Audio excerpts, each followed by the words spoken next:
Bob Dylan's mysterious motorcycle accident in 1966 sparked widespread speculation and offered the overworked artist a rare chance to retreat into seclusion, an escape he seemed to need, regardless of the severity of his injuries. He notably declined to participate in Woodstock, distancing himself from the vibrant flower power rock movement. In 1967, he recorded what many consider his magnum opus, John Wesley Harding.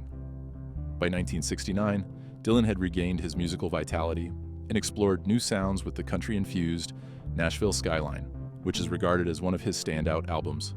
Physically, he had also recovered enough to engage in tennis with George Harrison.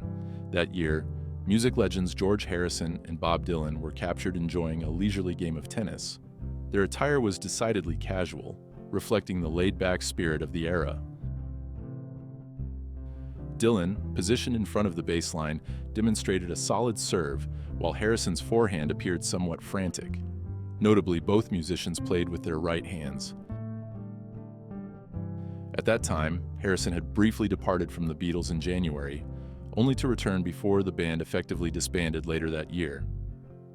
Despite the turmoil, he was busy recording 2 largely instrumental solo albums and composing his Hindu-inspired hit, My Sweet Lord, alongside the acclaimed triple album, All Things Must Pass, in 1970. Amidst this chaotic period, while Harrison embarked on his most productive solo phase, and Dylan prepared to release what is often viewed as his least successful album, Self-Portrait, the two found time for a tennis match before Dylan's performance at the Isle of Wight Festival.